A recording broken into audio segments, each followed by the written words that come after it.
Olá pessoal, hoje nós iremos falar sobre métodos de captura, identificação, marcação e monitoramento de animais selvagens, assunto este presente na disciplina Manejo de Animais Selvagens do curso Medicina Veterinária do IFAM.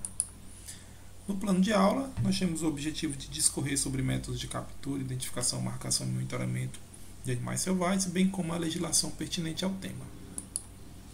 Inicialmente, é importante a gente trazer um pouco sobre a legislação e diretrizes e normas técnicas referentes a este tema, dando destaque a esses 5 pontos.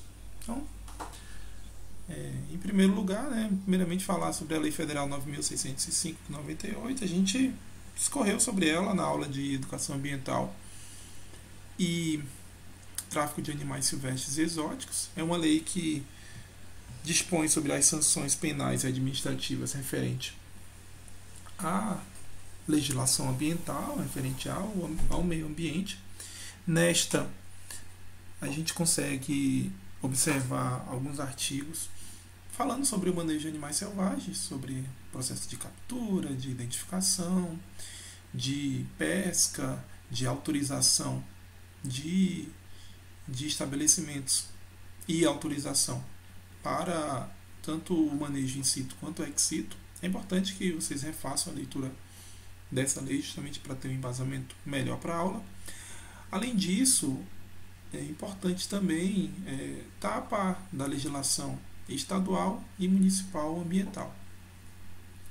Lembrando que essas legislações elas podem variar de estado para estado, município para município, de acordo com as características daquele local.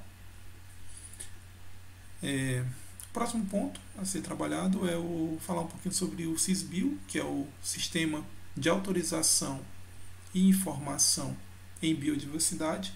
Esse sistema nada mais é do que uma plataforma de cadastro de solicitação de manejo de animais selvagens, tanto in situ quanto ex situ, do Instituto Chico Mendes de Conservação da Biodiversidade, que é o ICMBio, instituto este pertencente ao Ministério do Meio Ambiente do Governo Federal.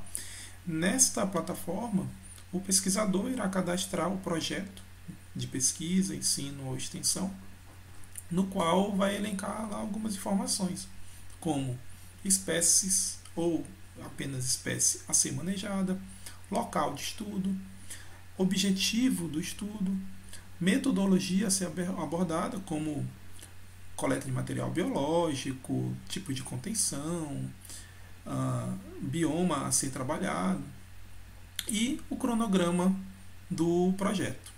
Após isso, após o cadastro dessas informações, o pesquisador aguardará a avaliação por parte do ICMBio, no qual, após ser avaliado esse projeto, será encaminhado o número de protocolo com o deferimento, ou seja, aprovação, indeferimento, ou seja, não aprovação, ou um deferimento com algumas sugestões, com algumas ressalvas. Tá? Após a autorização do SISBio, a equipe pesquisadora já pode realizar o projeto de pesquisa com esses animais. Tá? Além disso, nós temos o SISFauna, que é o Sistema Nacional de Gestão de Fauna Silvestre, este pertencente a uma plataforma do IBAMA, que também está vinculado ao Ministério do Meio Ambiente. Esse Sistema Nacional ele vai estar lá a autorização de empreendimentos, o censo desses animais cativos no território brasileiro, movimentação desses animais. Então é uma plataforma que ele acaba sendo até bastante útil para o diagnóstico de como está esses animais silvestres dentro do nosso território brasileiro. Dá para se fazer muitas análises em relação a esses empreendimentos. Tá? É importante sempre esses estabelecimentos manterem esse cadastro atualizado e isso pode ser também foco para a fiscalização nesses locais. Tá?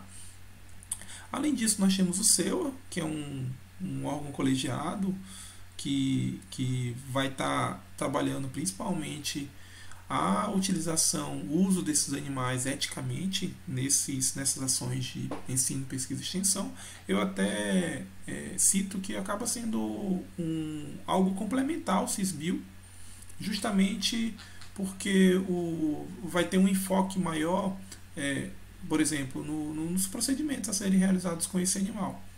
Tá? Então, o pesquisador vai cadastrar também o projeto e submeterá a algum CEUA. Esse CEUA normalmente ele é da instituição de ensino, pesquisa e extensão. Só que caso essa instituição não possua um CEUA, você pode estar solicitando também um CEUA de uma outra instituição. Então você vai lá, preenche o formulário, entrega à presidência, né, à secretaria dessa instituição, e também vai ser avaliado, assim como o CISBio, e principalmente observando ali se vai ser administrado algum fármaco, a contenção, fazer uma contenção física, contenção química, se vai ser utilizado algum tipo de experimentação nesse animal. Então eu até cito que o seu acaba sendo um avanço para a análise do bem-estar desses animais. Tá? Então, normalmente os CEUAs eles solicitam um cadastro e uma autorização prévia do CISBio para a sua avaliação. Tá?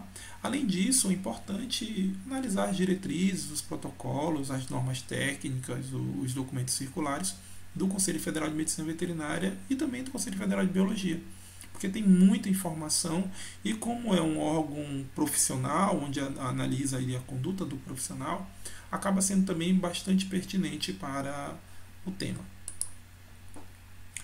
Então, agora elencando, né, lá no plano de aula a gente falou, né, que vai comentar sobre a captura, identificação e tudo. Então, primeiro falando sobre a captura desses animais selvagens, primeiro analisar o objetivo dessa captura, primeiro ser quais são os aspectos biológicos dessa espécie, se são animais que são agressivos, se são ativos, se são pacíficos, são pacatos, quais as características comportamentais dessa espécie, e quais são as características fisiológicas, estruturais e anatômicas desse animal. Por exemplo, se é um animal, como é o processo de termorregulação desse animal, como se observa a taxa metabólica basal desse animal, a estrutura esquelética, tá? E todos aqueles fatores que a gente abordou dentro da aula de aspectos biológicos. Tá? Qual a forma de defesa desse animal? Esse animal possui peçonha? Ele possui veneno? Ele faz o processo de defesa através da mordida, através da utilização dos membros? Ele realiza autotomia? Então, tudo isso tem que ser levado em consideração nesse processo de captura. Tá? Além disso, a gente tem que analisar a questão do estresse também. Tá? A gente também citou, né, na aula de fisiopatologia de estresse que esses animais eles vão estar liberando ali substâncias como a adrenalina, noradrenalina, que vai potencializar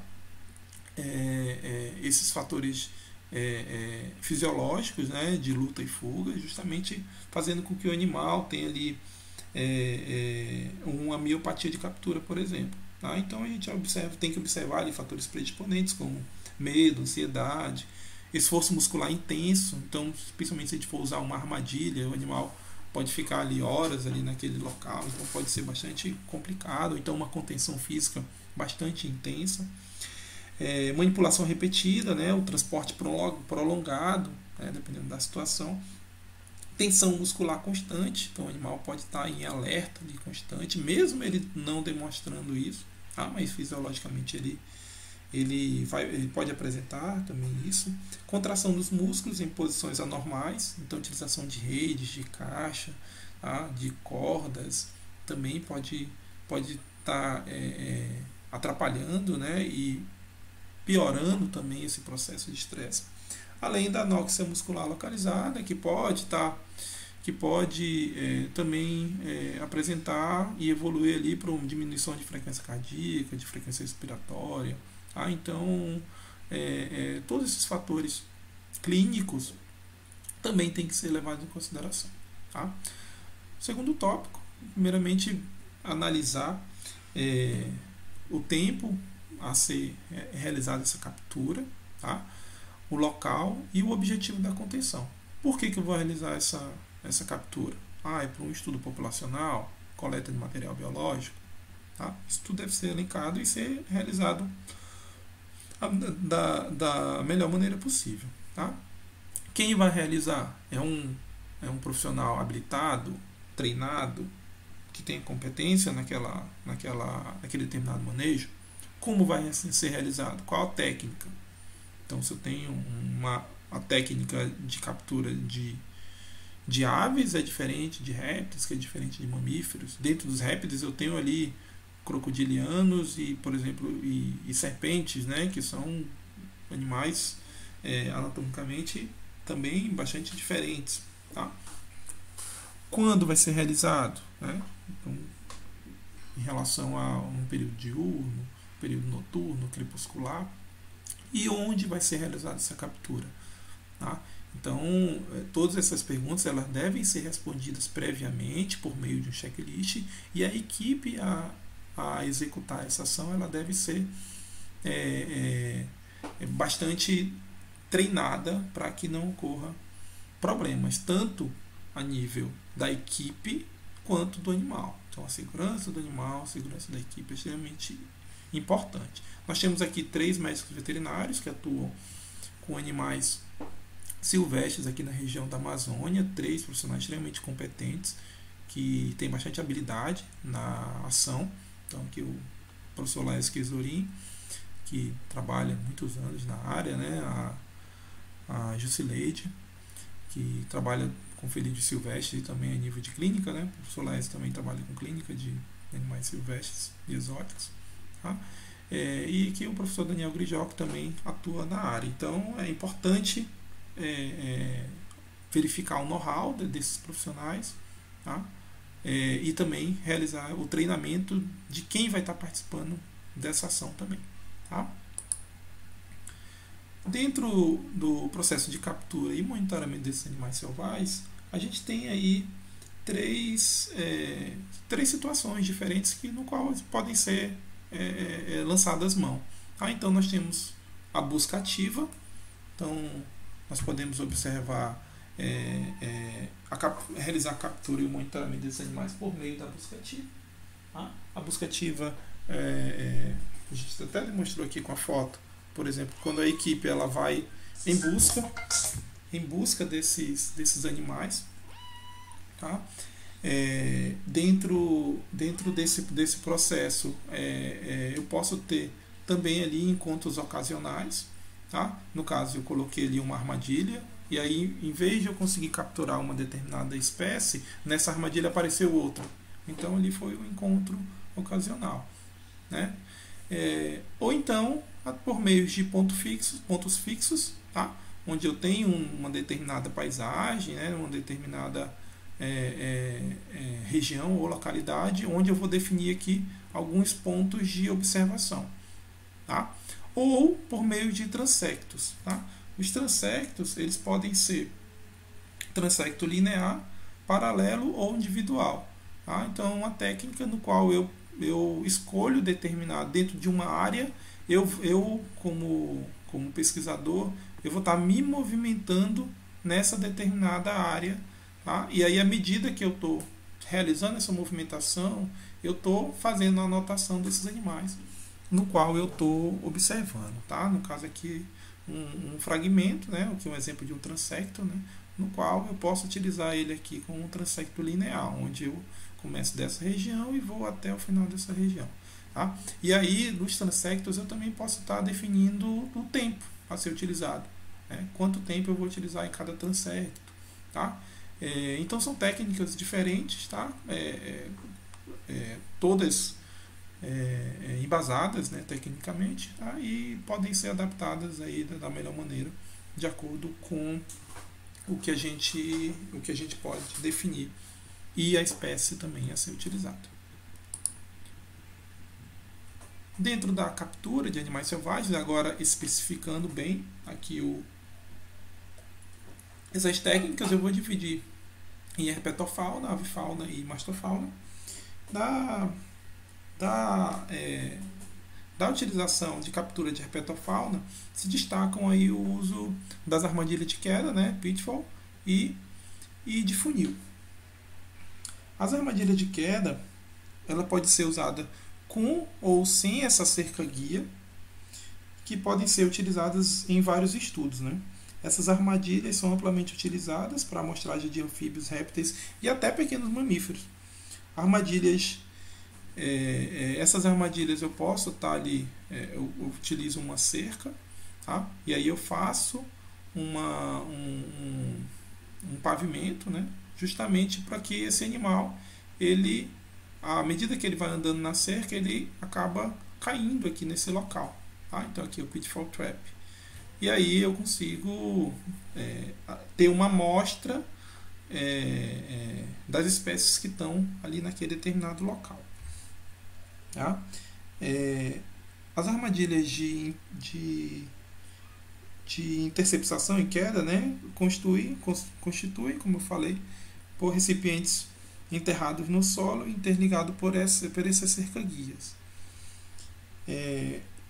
E outra armadilha que a gente pode estar utilizando também são essas armadilhas de funil, tá? Que são de captura também, que consistem em cones laminados, normalmente de PVC rígido, transparente, recortado aí em semicírculo e fixado por grupo. Então, à medida que o animal vai andando, ele vai adentrando o funil e vai sendo capturado.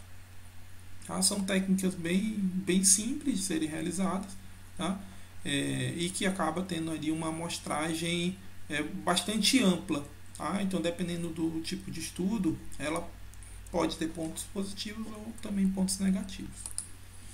Outra técnica a ser utilizada é a utilização de redes. Tá? Aí, no caso, as principais são redes de neblina, de queda, canhão e de rifle. Tá? Essas redes elas podem ser dispostas em locais onde eu tenho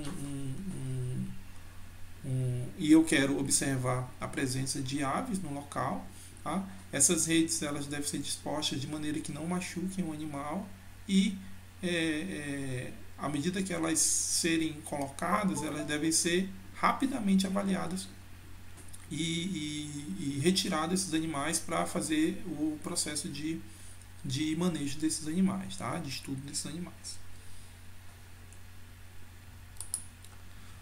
Em mamíferos, o destaque são as armadilhas de interceptação, né? A gente tem ali como exemplos a Sherman e a Tomahawk, né? A Sherman um pouquinho menor, a Tomahawk um pouquinho maior, tá? Essas podem ser utilizadas para diversos mamíferos, tanto aí a de Clover e Harvard também. Elas funcionam muito bem, tá? A gente pode estar colocando de acordo com o hábito desse animal, se o animal, dependendo do extrato onde esse animal ele vai estar, tem como hábito, né? Ou ali se o animal é arborícola, se o animal ele utiliza o solo como movimentação, tá? Então a gente coloca ali iscas, essas iscas podem ser frutas, podem ser produtos cárneos, tá? De acordo com o hábito alimentar também dessa espécie. Tá? À medida que o animal adentra nesse local, ele acaba sendo contido no local, porque essa armadilha ela acaba se fechando e o animal acaba ficando preso nesse local. Tá? Então, ela funciona muito bem para pequenos e médios mamíferos. Tá? E também ela pode, dependendo do animal um pouquinho mais agressivo, eu posso também utilizar a imobilização química para a retirada desse animal. Tá? Além disso, para grandes mamíferos, a gente pode estar lançando mão aí de redes. Tá? E aí um exemplo da captura por helicóptero, tá? No caso aqui em cervídeos. Tá? Então, são animais extremamente estressados, né? A utilização de armadilhas fixas acaba sendo muito complicado para esses animais, por risco de miopatia de captura. Então, a utilização de redes acaba sendo bastante rápida, né? Uma contenção bastante rápida e facilita também aí esse processo de manejo desses animais.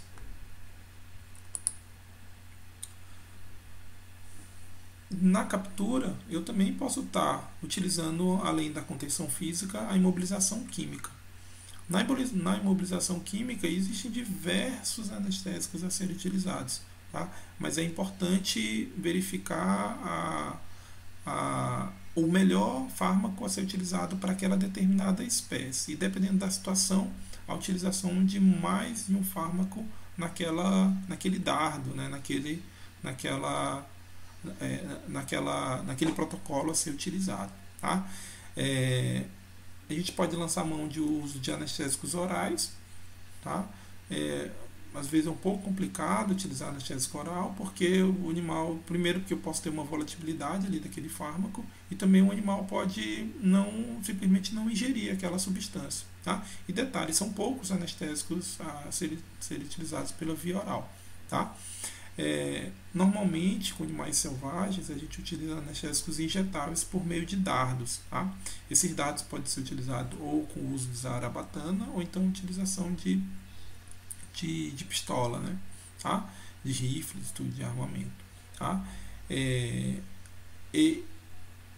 no uso do anestésico injetável, a gente também tem que visar a segurança desse animal. Então, a habilidade desse profissional na administração desse anestésico também é extremamente importante, porque eu vou ter pontos ali de administração, principalmente na via intramuscular.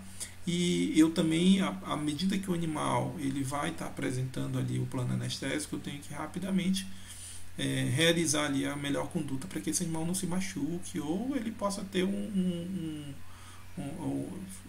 seja levado a óbito por conta do uso desses fármacos, tá? Então aqui exemplos, né? Então aqui utilização de zarabatana, né? Com dardo em capivara, aqui em onça pintada e em lobo-guará. Então em mamíferos, principalmente mamíferos médios e grandes, né? A gente tem que lançar mão da imobilização química, porque a condição física acaba sendo inviável, principalmente em animais de vida livre. Agora falar um pouquinho para vocês sobre métodos de identificação em animais, tanto animais de vida livre quanto animais de cativeiro. Tá? Um dos métodos de identificação é através de marcas naturais. Então nós temos aqui um exemplo do macaco-aranha, né, do gênero Ateles, onde eu não preciso fazer nenhum tipo de marcação nesse animal. Ele naturalmente já tem os animais podem ter ali a presença de pelos ou de características que individualizem aquele animal. Tá? Então aqui nós temos 3 indivíduos e 3 indivíduos com características bem diferentes. E este daqui, observe que ele tem até uma cicatriz aqui na região ocular, no qual de longe mesmo eu consigo identificar qual é esse animal. Tá? A observação de marcas naturais de animais de vida livre é um pouco mais complicado. Todavia, dependendo da espécie, tem identificações muito claras, né, como é o exemplo aqui da baleia franca. Então aqui nós temos o monitoramento desses animais ao longo do tempo, onde eu tenho aqui uma nomenclatura, né, os animais podem ser monitorados, né, ao longo da vida, em pontos específicos onde eles fazem a sua movimentação. Então aqui, inclusive, animais monitorados de 98 até 2010, por exemplo. Então através de utilização de drones ou máquinas fotográficas, de binóculo, eu consigo, ou então até via satélite mesmo, eu consigo ali fazer esse monitoramento desses animais também. Eu acho isso aqui fantástico, né? O quanto que a gente consegue observar na vida livre esses animais. Tá? Claro que nem tudo são flores, né? Se fosse possível analisar todos os animais por marcas naturais, seria muito bom. Tá? Mas imagina, a maioria dos animais selvagens não tem nem dimorfismo sexual. Então, para que a gente tenha um estudo adequado, né, é importante fazer esse processo de marcação também artificial. Tá? Então aqui nós temos as marcas artificiais, então aqui falando primeiramente sobre os métodos temporários. Um método bastante simples de ser realizado por meio de cortes de penas, unhas e pelos, tá? Processo ali de tricotomia, por exemplo. Eu consigo, por curta duração, caracterizar esses indivíduos dentro de um grupo, tá? Criando ali um padrão a ser observado, né, curta e talvez até a média distância. Tá?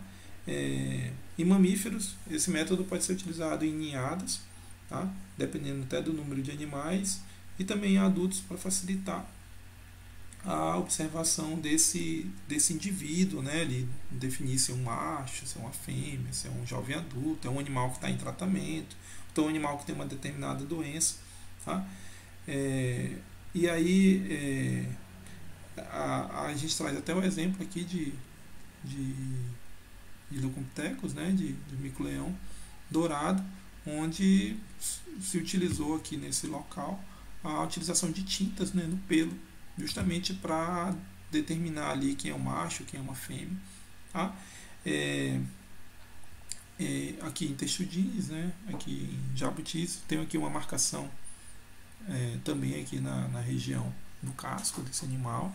E até a nível de vida livre eu consigo utilizar ali resinas, né, com tinta também, justamente para que eu consiga observar, né, fazer monitoramento desses animais. Tá? Em aves, tá?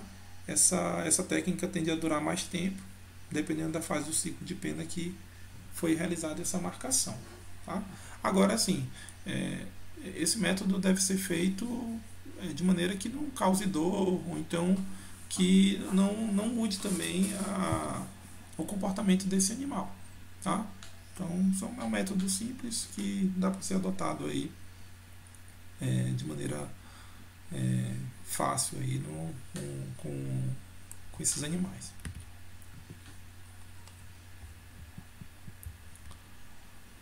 Outra técnica é a utilização de tintas, de anilhas, tá? Anilhas, colares e brincos. Essa já precisa de uma intervenção um pouquinho maior e dependendo da situação também pode estar causando dor nesse animal, tanto no processo de colocação dessas anilhas, colares e brincos, quanto a médio e a longo prazo. Tá? Se essas anilhas, esses colares, esses brincos forem colocados de maneira muito apertada, pode gerar ali uma infecção no local ou uma inflamação no local, pode causar dor. Então o processo de analgesia, tá, é extremamente importante para que a gente tenha sucesso na utilização destes. Tá? Então é um método que é bastante utilizado, tá? Principalmente em aves, e essas anilhas elas vão ter um código, geralmente vai identificar a origem e o número desse animal, e às vezes eu posso até colocar essas anilhas em cores também. Tá? Além disso, eu consigo fazer a observação desses animais, às vezes até à distância mesmo, com a utilização dessas anilhas. Tá? A gente tem alguns tipos de anilhas, tá? Nós temos as anilhas nasais, que são etiquetas plásticas utilizadas normalmente em aves aquáticas, tá? Que mergulham. Essa etiqueta ela é presa no bico através das narinas e acaba tendo uma boa visibilidade. Tem que ter muito cuidado, que às vezes pode acumular muitas sujidades também no local e também até sanguessuga. Tá? Outro tipo de anilha é a anilha de pescoço. Tá? São bastante visíveis, indicados para aves de pescoço longo, como cisnes, gansos e emas. Outra anilha é a anilha em asas, tá? Que por meio ali, atravessando ali o patágio, pode ser utilizado em anseriformes, pistacídeos e condores, tá? Ou então em pinguins aqui ao redor do húmero. Tá? Outro tipo de anilha que acaba sendo aí que é bastante utilizada, que é a anilha de perna, tá? Que podem ser tanto abertas quanto fechadas e confeccionadas com vários tipos de material, como metal, alumínio, plástico, e pode ser adaptada para as características anatômicas de diversas espécies. Tá? Além disso, né, além dessas anilhas, eu posso usar também colares, tá? Principalmente mamíferos, tá? Artiodátilos, por exemplo, tá? Onde esses colares, à distância, eu consigo observar esses animais, tá? Em ungulados, né, a gente acaba utilizando bastante. Tá? Tem que ter cuidado com esses colares também, que podem prender na instalação, então no local onde esse animal pode estar convivendo. Tá? E esses colares eles também podem servir de suporte para transmissores de telemetria. Tá? Então animais que são monitorados, tá? Por exemplo, até mostrei aqui nessa imagem aqui da Jusleide manejando aqui a onça, né? A gente tem aqui um colar que ele pode ser utilizado também para suporte, né? Para esses transmissores de telemetria. Tá? Tanto que até uma recomendação, uma sugestão, ou se possível, utilizar também esses colares quebráveis, tá? De animais subadultos, então quando há possibilidade que diminui, né, a possibilidade de captura desse animal para remover esse dispositivo. Tá? Então há uma evolução também desses processos de colares. Tá? Além disso, a utilização de brincos. Tá? Brincos é bastante utilizado, por exemplo, na bovinocultura, na bobalinocultura, e a gente pode também fazer uma analogia aí para a utilização em algumas espécies também. Tá?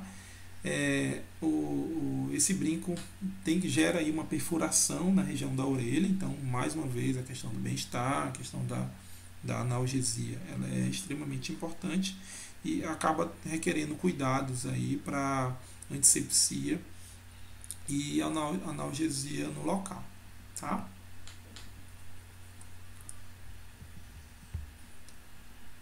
Uma forma que está crescendo bastante e também é temporário, porque há também a possibilidade, nem pequena, mas há a possibilidade também da retirada, que é a marcação eletrônica através de uso de microchips ou nanochips.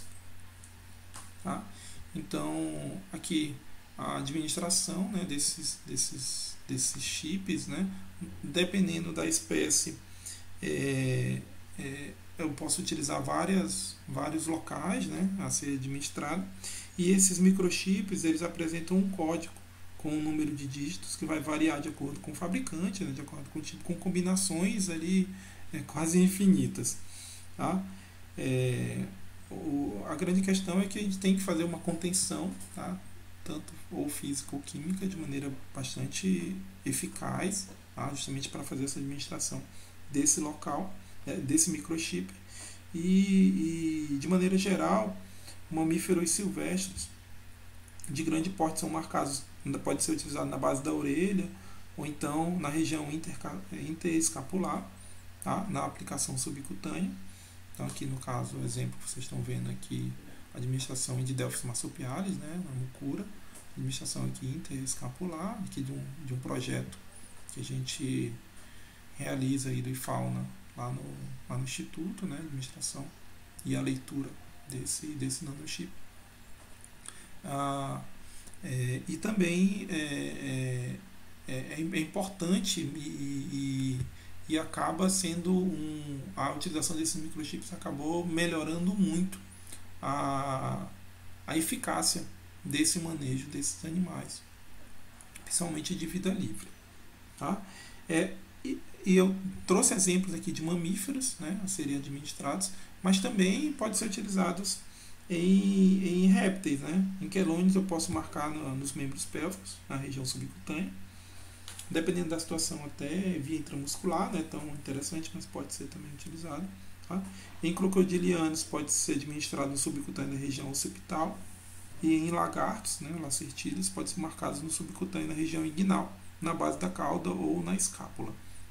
Em serpentes, na nuca e na base da cauda também. Tá? Há também a administração de aplicação de microchip, né, nanochip, em aves, tá? Também na região subcutânea e, dependendo da situação, em animais muito pequenos, na região do músculo peitoral. Uma desvantagem da marcação eletrônica é o preço.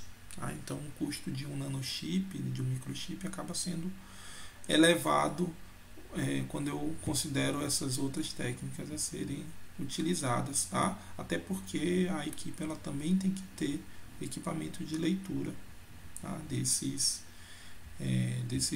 chips. Tá? E agora falar um pouquinho sobre métodos permanentes. Tá? Os métodos permanentes, há uma discussão muito grande na literatura, tá, gente? Há de se considerar muito a questão do bem-estar animal, tá? Porque são métodos que eles vão gerar mais dor nesse animal, tá? E eu vou estar ali mudando as características físicas daquele animal, tá? Então é importante essa observação aqui para vocês, tá? Mas como está presente na literatura, né, é importante eu trazer esses tipos de técnicas para vocês, tá? Então, o método a ser utilizado é a tatuagem, tá? A tatuagem, ela é um método que vai se injetar tinta na pele do animal de modo permanente, usado principalmente em mamíferos, tá? Que vocês podem observar na imagem, tá? Se eu uso em aves, acaba não sendo tão prático porque a pele de aves é muito fina. Tá? E acaba não retendo muito aí o local e acaba apagando muito rápido. Tá? Nós temos dois tipos de tatuagem, que é a tatuagem por punção, utilizado através por um aplicador, tá? E também um tatuador elétrico. Normalmente vai se tatuar ali o número da identificação do animal naquele determinado local. Em mamíferos, a gente tem aqui o exemplo da face interna da coxa, tá? Após aí a realização de tricotomia, tá? Mas aí pode variar ali, próxima região da orelha. Aqui nós temos um exemplo aqui que acaba utilizando, aí, dependendo do local da tatuagem, uma numeração diferente, tá? No caso aqui é uma tatuagem ao redor dos olhos, né? No caso representa o tipo de código a ser utilizado nesse sistema, utilizando numerações, né? No caso aí o animal, se a gente for observar aqui os pontos a serem realizados, a tatuagem, o animal, ele é o número 34. Tá? Então eu posso estar vendo também também a distância também sem precisar fazer a contenção, no caso desse quando é na região não visível, né, como a região aqui interna da coxa. Tá? E aí um outro método é o método de amputação. Tá? Entende-se amputação como a remoção de qualquer parte do corpo do animal, de modo a mudar definitivamente sua aparência, com o objetivo de identificar esse animal. Tá? Então aqui nós temos, no caso desse vídeo, a representação do sistema australiano, que cada picote aqui vai representar uma numeração diferente. Tá? Aqui nos textudines, a representação, tá, por picotes, né? Eu tenho aqui nas escamas laterais aqui, dependendo do local que eu fiz aí, o picote, a retirada de parte desse local, aí a representatividade de um número. Tá? Em lagartos também eu posso estar ali utilização de amputações de dígitos, né, ou de parte de dígitos. Tá? E em crocodilianos também ali a utilização da retirada de cristas caudais. No caso aqui nós temos as cristas caudais simples e as duplas, que podem estar representando ali dezena e centena, uma unidade, a dezena ou a centena ali, de acordo com a definição. Tá? Eu trago até aqui o método de Rueda, a Imonacid, que ele trabalha um pouco sobre isso. Tá? Então é importante verificar a legislação vigente e a discussão atual sobre essas técnicas. Tá? Lembrando que o médico veterinário ele é habilitado para fazer esse tipo de situação, todavia há de se ter uma autorização prévia também, né? Um cadastro ali via Sysbio, via SEUA, justamente para se considerar isso, tá? Então, eu trago até uma fala de um autor que eu vi uma vez, que ele fala, né, que sobre a ética da utilização desses marcadores, né? Sobre, por exemplo, será que é menos ético apenas ficar olhando essa espécie se extinguir do que utilizar o método disponível para estudar? Então, por mais que não seja ideal, às vezes essas técnicas, né, esses métodos, eles servem também para contribuir para o estudo daquela determinada espécie e correlacionando também ao estudo daquele determinado bioma. Tá? Então, é importante, né? Mais uma vez eu friso aqui, né? É importante observar a questão do bem-estar desse animal e se tiver tudo autorizado, tudo certinho, legalmente falando, né? Que se faça isso da maneira mais ética e moralmente possível, tá?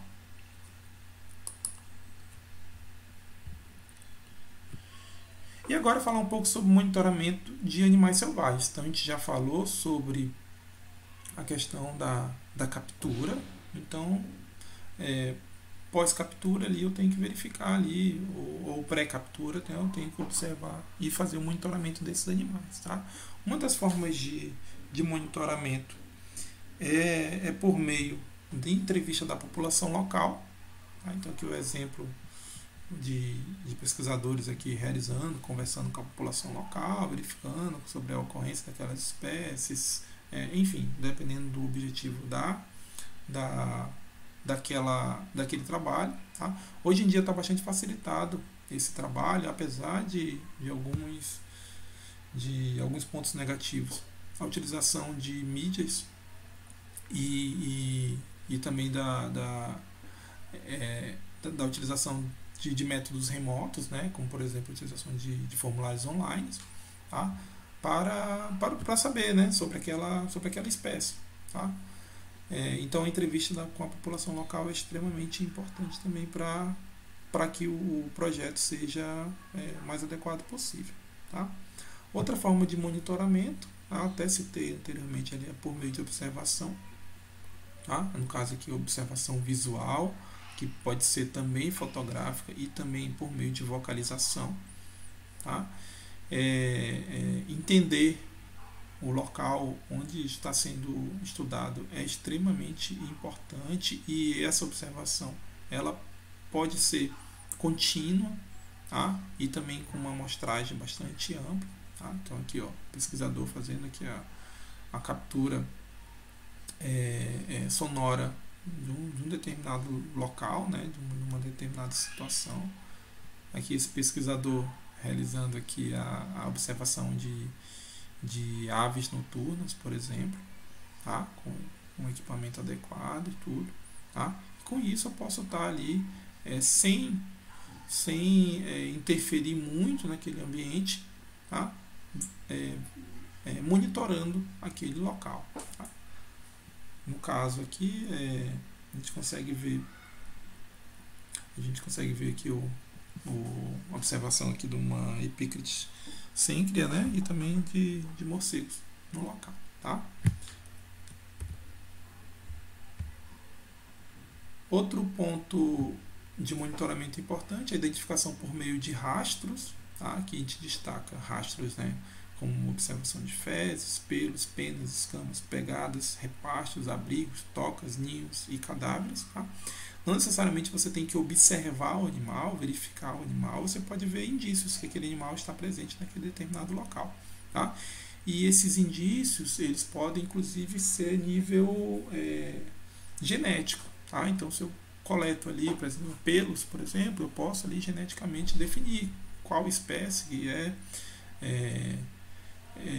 inclusive fazer até análises mais análises até clínicas, dependendo da situação, né? Esse pelo pode ter ali presença de sarna, presença de fungo, presença de bactérias, tá? Então, abre uma gama muito grande para o estudo com animais selvagens também, observação desses fatores, tá? Então, aqui no caso, a gente está observando aqui a utilização de uma caixa, né, de rastro, né, onde eu suspeito que eu montei ali um transecto, por exemplo, montei ali um ambiente no qual o animal pode estar em movimentação. Eu coloquei ali um pouco, dá para peneirar um pouquinho de areia, né, fazer uma caixa de areia, e com isso conseguir observar melhor ali o rastro obtido e colocado ali daquela determinada espécie, né? Aqui no caso tocas, né? Também a gente pode observar, e também cadáveres, né? Cadáveres acaba sendo importante também para fazer o estudo de predação, né? Estudos ecológicos mais amplos, né? Além também de estudos clínicos, tá? E algo que tem crescido muito ultimamente é o estudo de telemetria e dispositivos por satélites, tá? A telemetria é uma técnica capaz de proporcionar e acompanhar também os animais à distância, tá? Utilizando um sistema eletrônico. Existem alguns tipos, né, a serem utilizados, e a cada dia que passa tem crescido aí a qualidade desses materiais, tá? A radiotelemetria, como o nome sugere, utiliza-se de ondas de rádio e necessita de um transmissor, que é um receptor e antena para ser executado, tá? Então eu posso ali estar capturando um animal, coloco ali um colar e coloco ali um transmissor, no qual eu consigo obter aí a movimentação desse animal num determinado local, tá? E dá para ser utilizado em mamíferos, em aves, em répteis, tá? E isso tem ajudado muito o estudo desses animais. E por meio de armadilhas fotográficas, tá? A armadilha fotográfica ela acaba ajudando e acaba não interferindo tanto o ambiente, principalmente em animais, no qual não é tão fácil essa observação visual, fotográfica e captação sonora, tá? Então tem aqui, por exemplo, a utilização de uma câmera, né? Aí eu tenho que verificar o caminho desse animal num terreno inclinado. A câmera deve estar inclinada também paralela ao solo para garantir essa detecção. À medida que o animal passar na frente da câmera, ele vai ter ali vai disparar, né, e vai funcionar, fazendo essa captação dessa imagem desse determinado animal. Hoje em dia existem vários tipos de armadilha fotográfica e com qualidades assim que até surpreendem assim quando a gente olha há 20 anos atrás, há 30 anos atrás, como que era a utilização dessas armadilhas fotográficas, tá? Então é um equipamento bem simples, né, e fácil de ser obtido, e que acaba trazendo bastante informações para a gente, tá? Então, com isso a gente encerra a aula de hoje, tá? Com as referências de leitura recomendadas, tá? Procurem absorver as informações, tá? E também fazer a leitura do material de apoio, tá? Finalizo a aula de hoje, tá? Com essa fala aí do Ailton Krenak, que ele traz uma reflexão para a gente. Vamos brigar pelos pedaços de planeta que a gente não comeu. E os nossos netos ou tataranetos, ou os netos de nossos tataranetos, vão poder passear para ver como era a Terra no passado. Então, com isso a gente encerra a aula de hoje e desejo para vocês bons estudos.